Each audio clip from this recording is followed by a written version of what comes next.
to be able to know the 5-number summary quickly and easily. As always, least to greatest. Laura, 1,000 points right there. And let's do this. I found him. What's he doing? I don't know. The 5-number summary is the following values. He's talking to someone. From least to greatest, min, Q1, median, Q3, and the max. Nice answers. If you put the 5-number summary in the chat, you get 1,000 points. Keep these answers coming. What is it? What happened? Oh my gosh, and we have the lights off, but it actually looks all right. So maybe we don't need lights. Maybe this is the correct lighting. I think oh no, the green screen is a little bit off. It's different lighting today, but good to see everyone here. Went and had to grab my bag, so let's go. Like my literal bag with my computer. I left it in my car, and I was like, oh no. I don't like leaving things in my car. We're gonna look at some regression, and I'm gonna look at the test. Not test 1, I'm gonna look at test 2. Why does it look better with low lighting in here? Camera, what are you doing?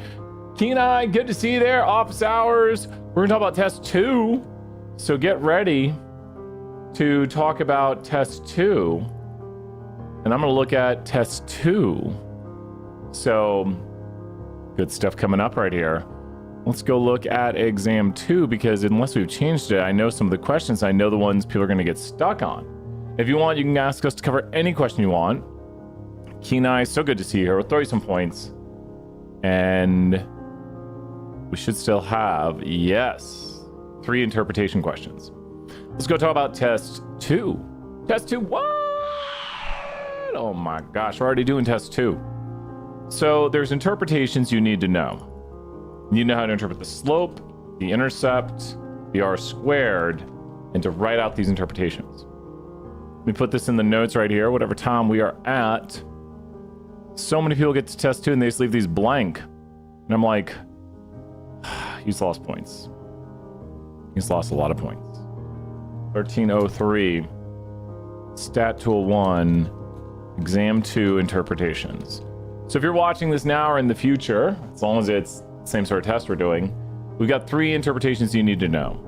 Slope, r squared, and intercept. Intercept's kind of a good one to start on. So you have to know first off how to find these. Before we interpret them, let's just say how to find these. Really? There we go. How to find these. Okay. Let's go to jump, and let's go to the diamond data set. We're going to predict the price of a diamond, which is usually what people are interested in via the cut. So if we're predicting, Kenai, do you know, or anyone else? If we're predicting price, price would be the what variable. By carat, I meant to say. If we're predicting price, price would be the what variable. So if we are predicting price, price would be the what variable. If we are predicting price, see what anyone says in the chat. Predicting price, we want to understand why is it a certain price. So price is the y variable of interest. Carat can be the x, they're both quantitative. Quantitative, which means we get a scatter plot. This one actually really goes against one of the 3 conditions, QQ, or 4 conditions, excuse me. QQ straight enough, no outliers, plot doesn't thicken. Notice here that it's getting a lot thicker, which means it's getting weaker. So there are 4 conditions to regression. QQ, which we meet, quantitative variables. Straight enough, looks pretty good. The line kind of goes through the middle of the data. If you look at it, the line's going through the middle. There's a little bit of a bend. No outliers. There's a little bit of small outliers, but we really see plot thickening. Plot thickening is best analyzed with a residual plot, and you can really see it, and you can see some non-linearity there.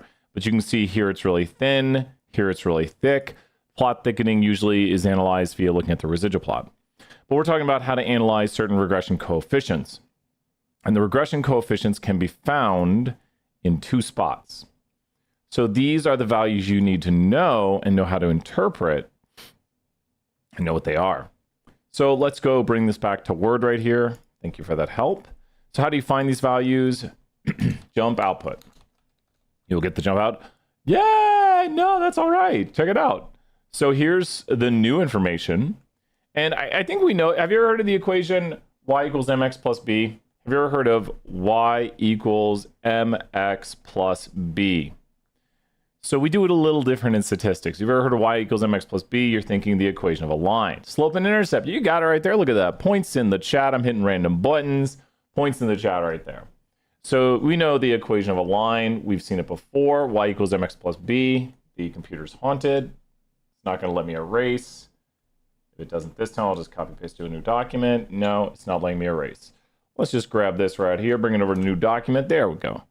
So this is the output, which is going to get us, what's up, Colin? We're throwing 1,000 points right there. Thank you so much, Colin, right there. Colin, so good and so happy to see you and hear from you. And I will see you in, I think November is it, when we do the gala. So big events here at Haslam. So we're very excited and honored by our great graduates. So thank you so much from Disney right there. So we're doing regression now, basic modeling of regression. We got one of the legends in the chat right now, Colin right here in the chat. So there we go. And with this right here, you can see the line, and we have these values. And this is where people get tricked. I'm going to reach out regarding a question with some work. Yeah, really, just, of course, anytime. You are a friend and a former student. I am honored. So exactly. Molly, good to see you. We can do 320 officers right now right after this. So just ask a 320 question. We can talk about that. We got a new assignment right there. So ask that away. And you know what's so interesting? Stats Will 1 has literally hit upon the 320 concepts. This is B0, and this is B1, and this is X. So that is the equation of a line right there. But you say, I've never heard of B0, B1, and X. It's because usually we write the equation. The most common way you usually see it is y equals mx plus b.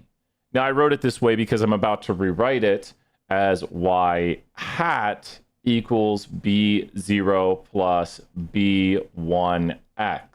You can even call it x1, but the ordering right here, you'll notice that the intercept is b0, and it's also b in the original way we write it. And then you notice the x goes along with the slope coefficient, and then the b1 is now what we call it. We call these coefficients, the coefficient of the x is b1, and a lot of times we might even call it b1 x1. It's because if we add more x's, we would simply say plus b2 x2 and plus b3 x3. So the coefficient of the third x would be b3. That's what we do in multiple regression. So you can see kind of the theme of why we do B0 is the intercept. It has no x with it. It has 0 x's. So B0 is the intercept. It's also when x is equal to 0. So if you plug in 0 for x right here, it would cancel that out, and you would solve for B0, which is the value of y when x is equal to 0, the predicted value. The hat right here means predicted value of y. It's not that y is this. It's a predicted value of y, because the line is going to make predictions for us. So you notice you have very important quantities up here like b1. b1 is also found down here, known as the estimate of the x variable's coefficient, or the slope. And then you have the x variable right here. That is just the name of the x variable.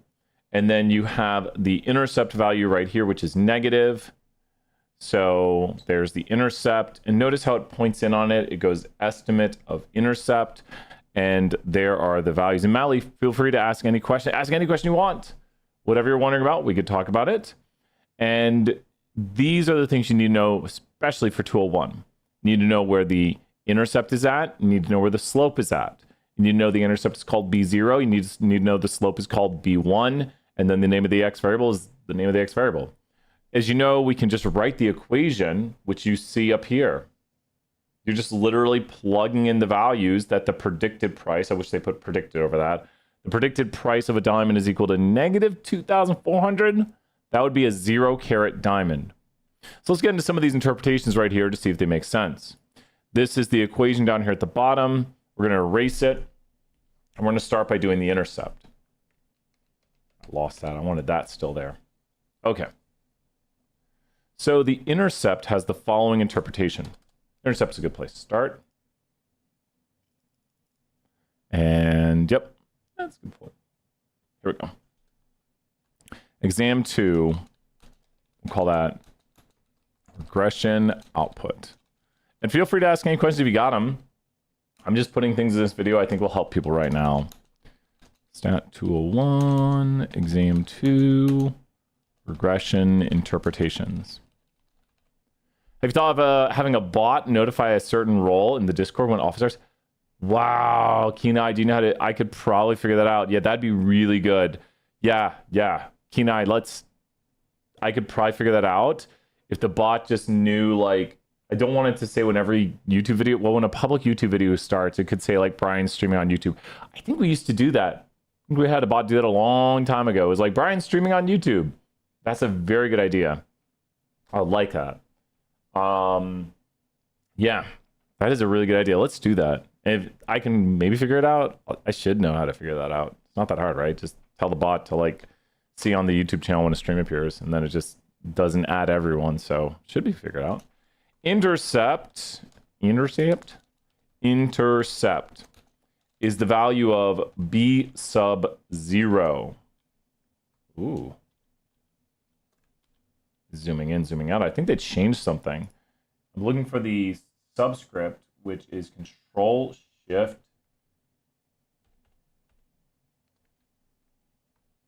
I think they changed it.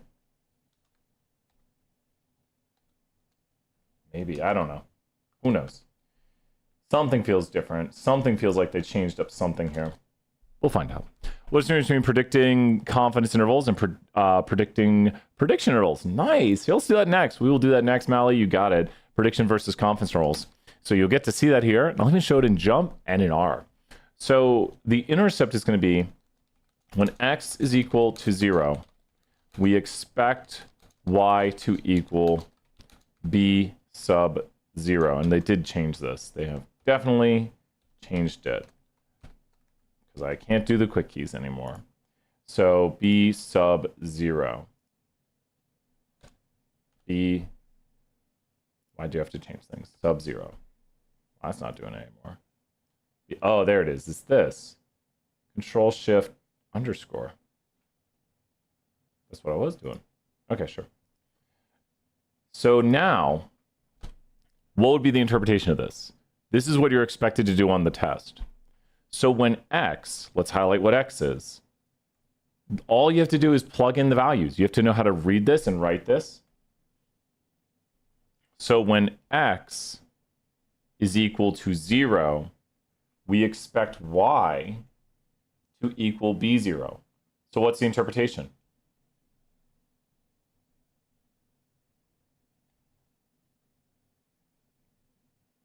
What is the interpretation? Does anyone know?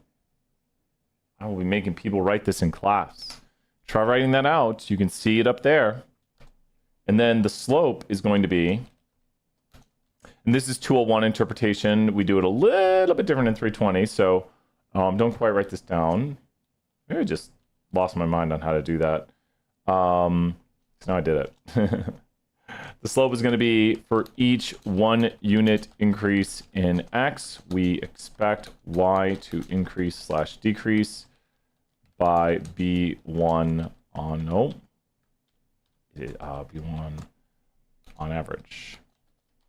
There we go. Well, Kenai, that is correct. That is the value, and it's negative. That is the value of the intercept. But when it says on the test interpret, and really good job right there, Kenai. When it says interpret, you have to write the full sentence. So that's where, this is why I give people practice on this. On test 2, when it says interpret the intercept, you have to do the full everything. So all you have to do is plug in the values you see right here. Do you see how I've highlighted everything? I'll highlight it on the next one. When carrots is equal to 0, we expect price to be -2. Nice job, Mally, right there. That is correct. Exactly. We throw some points out there for that. That's exactly what you're doing. You're just plugging in the values. Once you see, you're like, oh, you want me to, like, plug in the values I see. And I'm color coding it so it's kind of more easy to see what goes where. And then for each 1 unit increase in x, we'll go ahead and highlight x right there. We expect y to, and then you have to figure this out by the positive or negative nature of the slope. So that would just be, you will only pick one of those. And then by b1 on average, whatever b1 is, so then you plug in right here. So that is the correct answer Mally put in the chat right there that we'd be looking for. When carrots are equal to 0, we expect the price of diamond. You also probably want to say, is this logical? That is not logical. It's not logical because you can't have a negative, you can't have a 0 carat diamond, and you can't have a negative price. So I'd add, this is not logical because diamonds can't have a 0 carat, nor can they have a 0 price or negative price. Does that make sense? And so I didn't put that on here, Mally, which I should. But you always want to ask, does that even make sense? It's an extrapolation of the model, as in we're going beyond the X bounds on carats. So that would be illogical. So commenting on there, so the full answer would be, when carats are equal to 0, we expect price to be negative 2,416.83 cents on average. This is illogical because you can't have negative price and you can't have a carat with a you can't have a diamond with 0 carats. It doesn't exist. But what would be the slope interpretation? And this one makes sense. What would be the slope interpretation? What would be the slope interpretation? For each 1 unit increase, then you plug in whatever X is. We expect Y, you plug in whatever Y is, and make sure it says expect. You don't want to say will. You don't want to say Y will increase. And if you're in 320, we'd probably say something more like 2 diamonds that differ in their carats by 1 are expected to differ in their price by about $8,000, with the diamond that has more carats is expected to cost more. And that just makes sense. If you're looking at 2 diamonds and one has an additional carat, you'd expect it to cost about $8,000 more. And that's where, especially in my class, I talk about, like, how would you just talk about this to somebody? You'd be like, well, if we're looking at diamonds and there's a 2 carat diamond, there's a 1 carat diamond, I'd expect them to differ by about $8,000 in price. Does that make sense, Mally? So for 320, which I don't have the 320 interpretation written here, we get a little more exact on what it means. It's 2 individuals in a population that have a difference in X of 1 are expected to differ by this. Of course, you could do a half carat difference. Who in the chat, can anyone tell me what, if there's 2 diamonds that differ by a half carat, how much you would expect them to differ by in their price? This means you start to understand what the numbers are showing you when you can tell me this. If you have 2 cut diamonds that differ by half a carat, then how much would you expect them to differ by in price? Nice job, Mally. Yeah, and so if you have 2 diamonds that differ by half a carat, like 2 diamonds that differ by half a carat would be expected to differ by this much in price, where the diamond with half a carat more is expected to be this much more. And expected is keywords, not that it will, because it makes a really crappy diamond. But 2 diamonds that differ by half a carat, you can round the numbers because it's a nice number. We could do quarter carat because that's once again easy numbers. So if we say 2 diamonds, yes, not 400 though, but 4,000. 4,000, you just take half of it. Because a half carat difference, if you times it by 1/2, it'd be an additional 4,000. Like if you go from 2 to 2.5, the 0.5 is going to increase it another 4,000, another 50% on the carat coefficient. And once again, it's not that if a diamond gets bigger, because diamonds aren't getting bigger. A diamond is what a diamond is. Then we compare it to another diamond, and we'd expect them to differ in their price. Like if you move along the carat axis, you would expect the diamond that's bigger to have a higher price. Expected. I keep saying that word. Now, last but not least, we see something really important right here is R squared. Now, R squared is found by the complicated formula by taking R and squaring it. Would we answer the bottom question like for each increase in carat, we expect the price to increase by, yes, great job, Keen Eye, that's it. For each additional increase in carat, we expect the price to increase, and that's because the coefficient is positive by B1, which is the slope coefficient right there. Exactly, great job, Keen Eye. So, yes, exactly how you answer it. This next one right here, you want to do the R squared. So it's going to be times 100. And then percent. Oops. Oh my gosh. Of the variation in Y is explained by the variation in X. So here we are with the interpretation of R squared. We'll throw a nice little running out of color. Orange.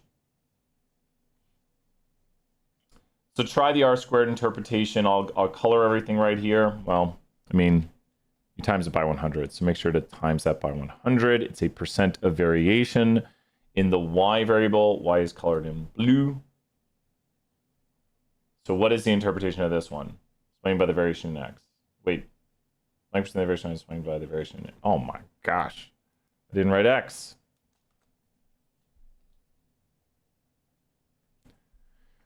Blank percent of the variation in Y is explained by the variation in X. And what you could do while you're looking at this, I'm going to go over here and make another model, and then we're actually going to get into some of the ideas that Mally brings up right there. And thank you so much for those questions. I'm making a separate model, just try to interpret. I'm going to have some fun with this. Let me go to fit model, and I'll let you see it again. 83.6% of the variation price can be explained by the variation carat. Boom. You got it. Nice job. Watch this. We put price right here. We put all these other things. Now we're doing multiple regression. And take up, wow, maybe I should do multiple nonlinear. If you look at the R squared, I don't know if it's the max. Here we go. The R squared now is 91.3% because we explain more of the variation. And what I should do, let me open the modeling thing again. I think caret size is nonlinear. There's a way to reopen the model. Redo, relaunch. Where's relaunch? Relaunch. Here we go. Let me go to, we're explaining price. Let me go to caret. Let me cross that. That should do the nonlinear. I don't think it took the nonlinear, did it? Caret. It's very significant. Is there more nonlinearity? Oh, just let me do higher order things. I could do this in R pretty quickly. Relaunch. Go to a multilinear trend. Caret. Cross.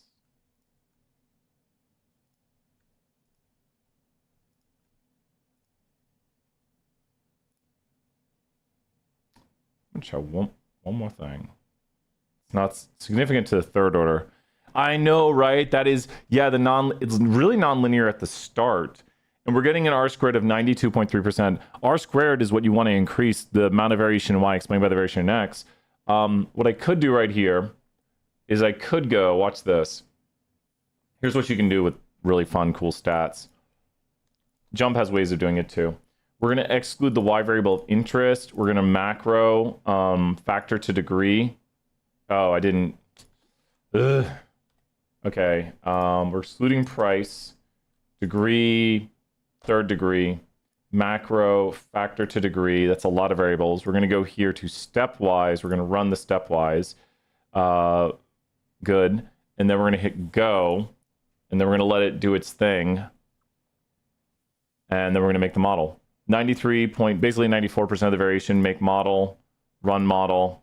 Sure, get mad at me. And there we go. We have insignificant things, but we're mainly working off, actually, only a few things are significant. Caret is ridiculously significant. Color, it looks like it didn't include all the color levels, clarity levels. And we look at the residuals and still curved residuals. Still curved residuals. So we still have a problem with nonlinearity to the model. QQ, straight enough. And we also have heteroscedastic. The heteroscedastic, once again, is the plot thickening. Mally, is this making sense? We went a little bit from 201 to 320, and you can see the problems right here where the residual plot, which is a plot of all the residuals, shows a bending pattern and plot thickening. And 201, if you're listening to this, plot thickening is bad. It means the model's getting weaker or stronger. In this instance, getting weaker because it's getting more spread out. The model starts out extremely strong, and the huge nonlinearity. This line should be at the center of the data at all points, and it's hard to see up here. You really don't see the bend as well and the spreading out till you go look at the residual plot, and you're like, wow, that's really tight. You can see the bend a lot better. So residual plots are going to be the best place to see those issues. And so Mally, what's interesting is you actually see the confidence and the prediction intervals right here. I think they're so tight though. Let me try to make them appear. There's a way to do it in Jump. If you see it, let me know. I thought it showed prediction intervals. That's not working out. I'll try a few more things. I'll do it in Jump. Unless that is the... I think this has to be the confidence interval for the line, because the confidence interval for the line doesn't include everything. And show sorted, expands, custom, regression reports. Show all confidence intervals. There we go. Wait, where's my confidence intervals? You can show me what confidence intervals? Oh, that's garbage. Garbage. I don't know. I'm not seeing all the confidence intervals. Let me click that again. Okay. Let's do it in R. Okay. We can actually do the same sort of analysis with the Diamond data set. I'm going to close this. So let's do a little 320 regression analytics. BAS 320 regression review. Okay. So we're going to do some regression. We're going to do the famous survey 10. And you're mainly wondering about the intervals, are you, Mally? So with this right here, I'm just loading up survey 10. And it's my favorite survey. It's just nice and easy to work with. And we're going to make a model right here predicting someone's height from someone's weight. Data equals survey 10. Now, there's a lot of commands we can run with this, like choose order. Look at some of these. Might not have covered all of them yet, but there's choose order. Here's visualize model. Here's check regression. Here's find transformations. I think what else you can do. You can do a summary of it. And all of these just take the object M. But you're probably thinking about the visualize model right here with the following information. Predictions and confidence intervals. Prediction interval, confidence interval. Now the confidence interval is a confidence interval for the mean of the line, which tells you the true line should be going somewhere between here and here with 95% confidence. It's hard to see it to be really zoomed in on it. Usually the line has a much tighter confidence, not degree, like it's not higher levels of confidence, but we're more certain of where the line should be than where the individuals should be. Prediction intervals are for individual points, and notice it contains most, if not all, the points. It's a 95% prediction interval, and there's pretty much a 95% chance that one of those points will be contained inside the prediction interval. The confidence interval is for the truth of the line, and there's a 95% probability that the line contains the truth, or I am 95% confident. We talk about the prediction interval as a chance, and we talk about the individuals, or excuse me, the line as the I am 95% confident. So the confidence interval gives us confidence of the mean of the line, and then there's a 95% chance that the individuals are contained within the prediction interval, which you notice some are not contained, like 1, 2, 3, 4, 5, 6, 7, 8, 9, 10, 11, 12, 13. I kind of bounced around. And I counted 13 really quickly. It'd be 13 out of 699. And that's not quite 5%. We did better than the 95. Maybe I missed some, but you would expect around 35, and we have less than 35, so prediction interval does pretty well. So these are the confidence and prediction intervals. You can go right here and make a data set where you want to predict from. I just call it data. And we are using weight right here. And I could put people who weigh 150, got to put my vector. 150, 200, and 250. And then I can go here to predict using my model that does predictions for everything. And then I can say to it, new data equals, I wish that autocomplete data. And there's the predictions. I predict the first person is 5'7", the next person is 5'11", next person is 6 foot 2.6. And then we can say interval equals interval equals confidence. And there's a confidence interval right there. I wish you could do both of them, but you have to do a separate one. Now this one is just for the mean of the line. So when we have individuals who weigh 150, this is the first prediction set right here. It's for this one. When we have individuals who weigh 150, we are 95% confident that the true mean of the line is contained in the interval 67.06 to 67.6. And our estimate of where it would be is at 67.3. That is the fit. That is where the prediction or the line is. At 200, we have a current fit of about 5'11". And that's where it would be right there on the model, just right there. If you go up from 200, that's where the red area is, or the red line. And then we are 95% confident the true mean of the line is contained in the interval 70.6 to 71.4. And you can change over to confidence right here, and you'll notice the interval is going to get wider immediately, because now we're doing the outer band one, which is for individuals. Like there's a 95% chance. Prediction. There we go. There's a 95% chance that an individual who weighs 150, because this is the first one right here, well, first off, we'd predict that they are 5'7", but then there's a 95% chance that their height is contained within 5 foot 0.3 inches to 6'2" inches, which is that's 14 inches. That's a plus or minus 7 margin of error. So with this right here, you'll notice the difference between a confidence interval and a prediction interval. The confidence interval is the much tighter interval, which predicts where the line is at. The prediction interval is for an individual, and we talk about the chance of an individual being contained within the boundaries of the lower and upper bound of the 95% prediction interval. You can also change the level of the interval. You can do something ridiculous right here, which I would not suggest doing, like a 1% confident interval. And notice the interval is very tight now. It goes from 67.3 to 67.4, about a 0.05 margin of error. But that's just because I did 1% confidence, and that's not how we do stats. The default in stats is usually 95% confident, unless somebody wants to insure against type 1 error. So you would then lower your alpha level, thus increasing your confidence interval. And these are all concepts we review a lot. So I know I'm hitting on like lower your alpha, increase your confidence. Yeah. And ask questions, Mally. What are you thinking? Like, these are just how you can change your interval to a 99.9% confidence. And if you look from the 95% interval to the 99.9% confidence interval, you get more confident. And what's really interesting is I can tell you the next value in this series, and I'll tell you how I know this. This goes back to 201. So that's about 3.5. So the next time I do this, it's going to be about 74.3. 74.3. There you go, 74.3. The next time I do this, it's going to be about 77.83. 77.83. Oh, 70. Oh, I can't add. Well, no, it's more. I said 77.8. I should have done this. There you go. And Andre's good to see you there with the hamster emoji, right? Point hope, let's go. I got 3 points for that.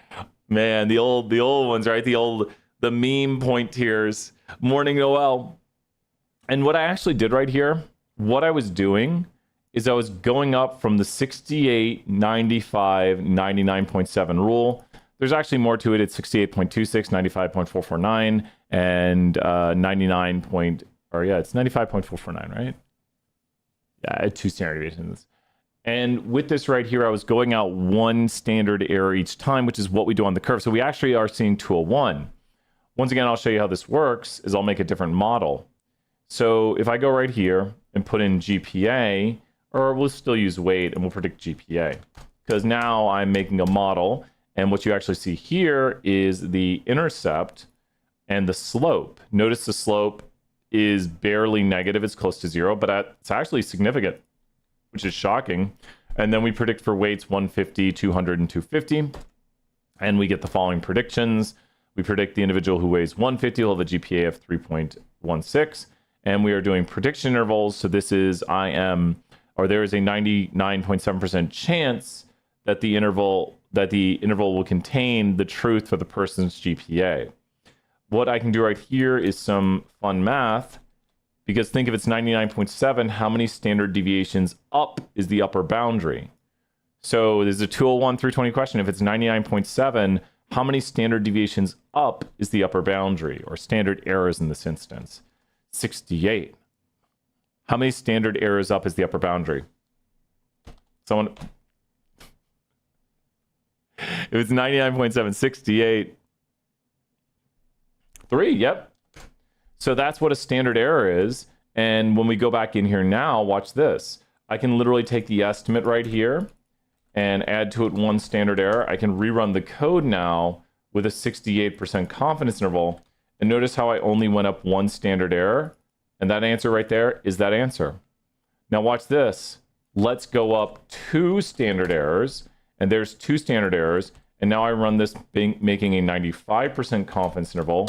And there's the answer right there. Now, there are like decimal differences, small differences, but it's basically going out 1 standard error, 2 standard errors, 3 standard errors.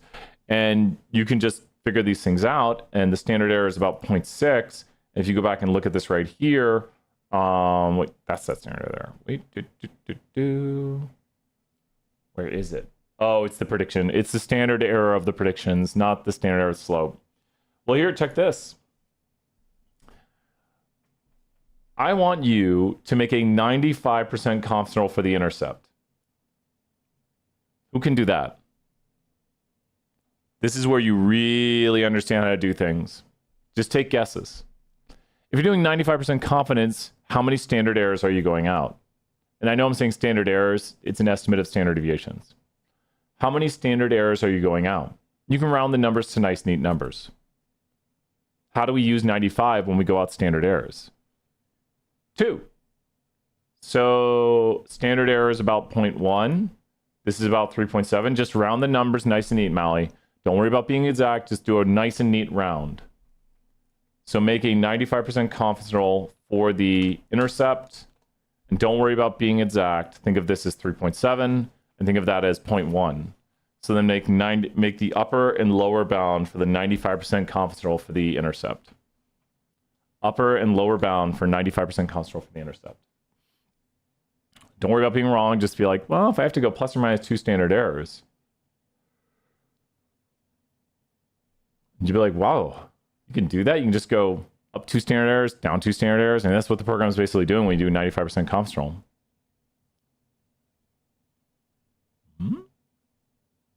Take any guess.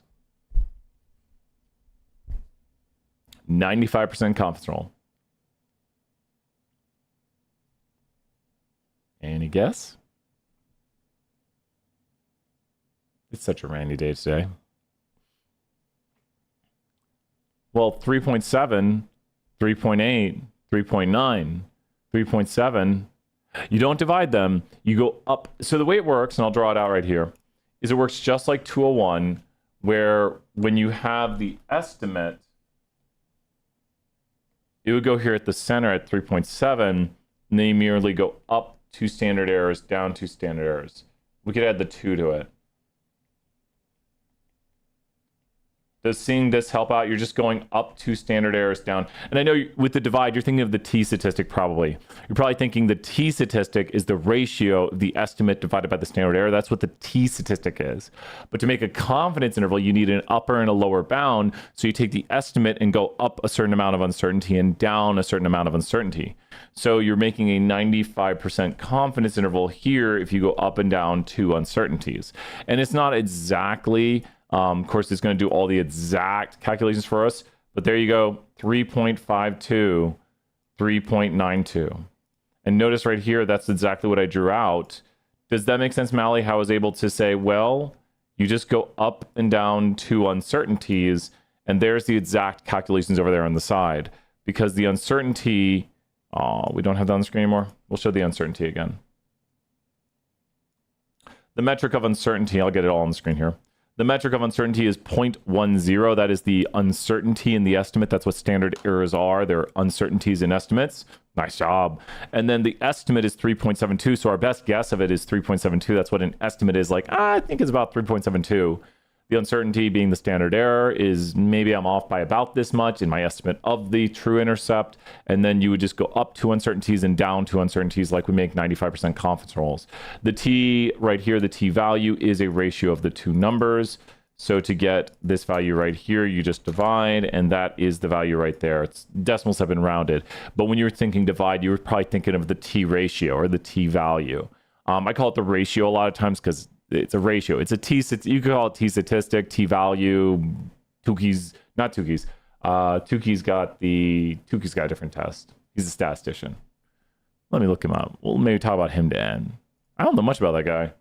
Tukey statistician. Tukey's range test. Who is this guy? Who is the? Oh, there he is. John Tukey. My dad. Whoa, dude was still alive when I was starting college. 85 years old. There's like young John Tukey. Kind of looks the same all throughout. Man, kind of met this guy. My dad met George Box. Actually lived to be very old too. 90 statisticians. All models are wrong. Some are useful. Ronald Fisher. Got books signed by... Do I have a book signed by him? There's Fisher. Pearson did a lot of our stats. Classic Pearson. He's one of the oldest. Deming, he did process control. Man, so Deming was 1993. A lot of these guys. There's Tukey. The Brian Stevens. Oh, man. I don't know. I don't know who Brandon Efron is. He's still around. He's still doing stuff. Except he's got to be... See, if he graduated Stanford then, he's got to be like 80, 85, something. So, no. He's been right. You see, that is 86. Yeah, 86. He's older. I mean, he probably knew those guys really well. Like I said, my dad met George Box. So Box was a really, really good guy. That's an interesting picture of George. Well, 2014? I could have met George Box. Man, that'd have been cool. I think my dad met the Hunter's kids. Born... Wait, is he still alive? No way. He's 101 years old? Dude. I think my dad met Stuart Hunter. That is insane. Yeah, my dad called him Stu Hunter. Yeah. My dad met that guy. Man, it's hard to believe pictures look that good from Jenkins. Oh, Box Jenkins. Box works with Jenkins. That's Jenkins. A lot of these pictures I've never seen. Oh, that's sad. He's like 49 years old there. William Jenkins. William? Sounds like William Jenkins. That's so interesting. What happened to him? Let's go find out.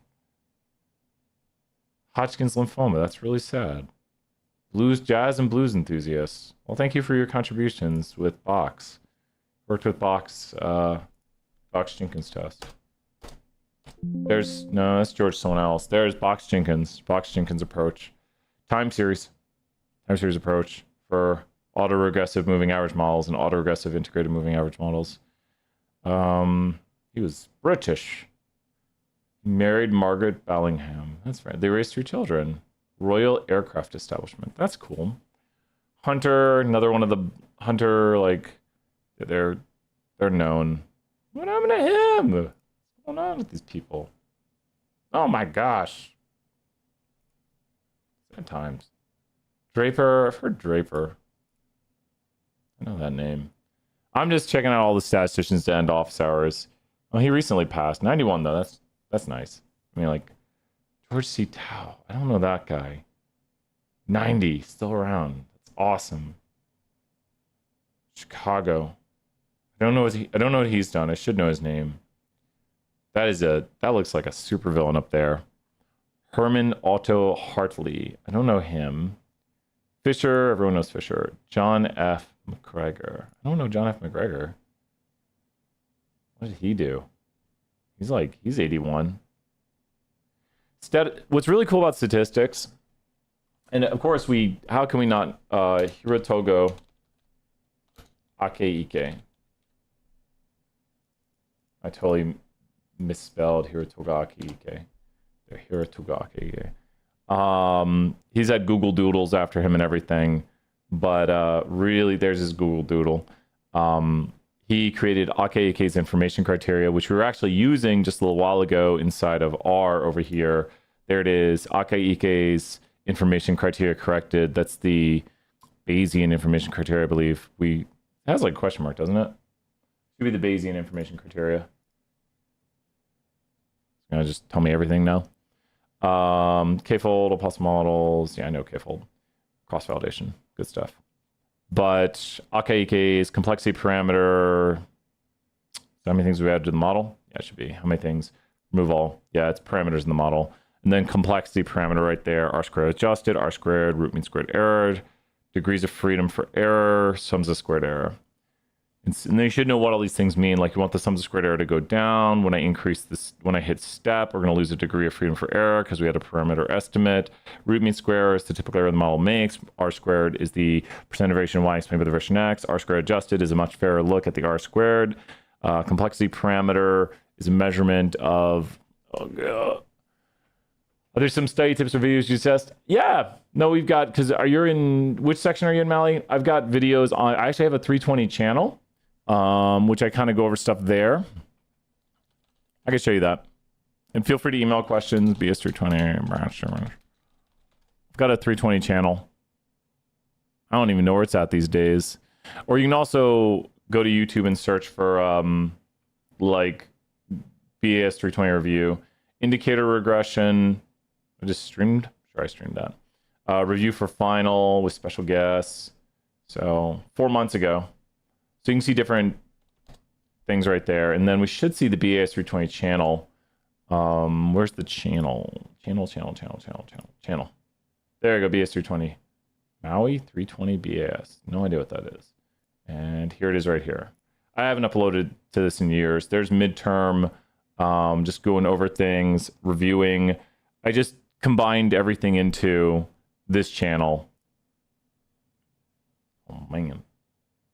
Oh, my Express t-shirts. That is 7 years ago. When was this? What did it say? That's more than 7 years ago. Hello, past Brian. I am future Brian. How are you? He looks confused. This review might not be the best. Oh, man. You're just like seeing the screen. Oh, it's in the camera or something. I don't know what I'm doing. But yeah, check out these reviews right here. Midterm review. Jeez. What the heck? Yeah, these are back when I didn't have all the setup to do it. I remember I was doing these in G1, G2. You're welcome. Yeah, so, and here I'll direct you to the link on this. So this is me in G1, G2. What's up, Brian?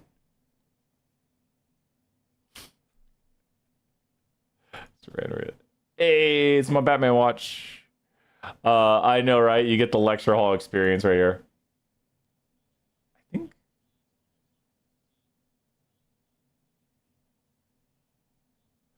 So you can't hear this, but you can hear morning, Braden. We're about to head off here in a moment. Check out today. I'm going to put the links here. For 201, we did a really great review of how to interpret, well, a new thing for our class on how to interpret regression coefficients. And so we've got the interpretations down here. We'll be talking about this tomorrow. So check that out. We started off, and this is bookmarked, and it's in the video now. And then we did some fun stuff. Cheers, Colin. Good to see you there. Awesome. Well, we're just going to head out. We're going to relax. I might go get a Red Bull. I got a problem. The only cure is more Red Bull. Or Monster. I just finished up another test. Yay, Braden. Shouts to everyone. Give some W's for Braden. Let's throw another 1,000 points for fun. We got to come up with some new levels too. So Braden, shout outs to you, man. Cullen, Kenai, Mally. Good seeing everyone here. We got, and Noel was here too. So W's for Braden right there. We're going to head off. We'll do our fun outro. Bye for now, everyone. Bye.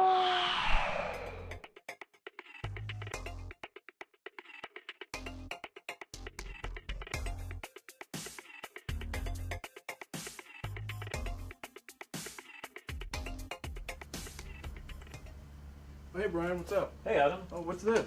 Adam, what are you doing? Adam. No!